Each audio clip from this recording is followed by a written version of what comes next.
بونجور ميزامي، مرحبا بكم فيديو جديد بخصوص التكوين المهني. وفي هذا الفيديو غادي نعرفوا كيفاش تعرف راك تقبلتي في التكوين المهني. فديروا لايك، ولا كانت اي كيستيون فخليوها في لي كومونتير، وعلى بركة الله نبداو لا فيديو. اول حاجه بالنسبه للناس تاع التقني متخصص، فراه التسجيل مازال مستمر، وراه اخر اجل هو 27 يوليو. وايضا غادي نتعرفوا الى تقبلتي في التكوين المهني شنو هما الوثائق اللي خاصك تدي معاك الليسته. الوغ لي زامي، كتدخلوا للسيت تاع التكوين المهني كما كتشوفوا هذيك الدوسي اكسبتي، فراه كتبدل. الا تقبلتي في التكوين المهني فراه كتولي ادمي. اما الا كنتي في لائحه الانتظار فراه كيكتبوا لك لا ليست داتونت.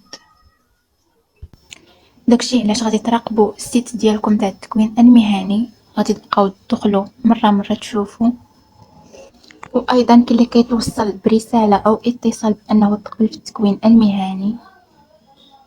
اما الا دخلتي للسيت تاع التكوين وبانت لك ادمي، فراه بلا ما تحتاج حتى توصلك الرساله، فراه يكفي انك شفتيها في السيت، فراه غادي تمشي تخلص، حيتاش كتكون عندك مده ديال 48 ساعه.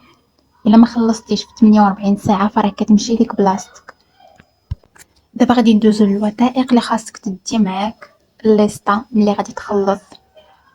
بالنسبه للوثائق اللي غادي تحتاجو الناس تاع مستوى تقني، غادي تحتاجو 2 شواهد مدرسيه اصليه، ولا 2 نسخ تاع البكالوريا، و2 نسخ من بطاقه التعريف الوطنيه مكبره، وايضا ايغاليزي، و3 صور، ونسخه من القانون الداخلي ايغاليزي، ونسخه من التزام اجتياز الامتحانات نهايه السنه ايغاليزي، وايضا الروسي تاع 50 درهم، والروسي ديال 800 درهم اللي خلصت.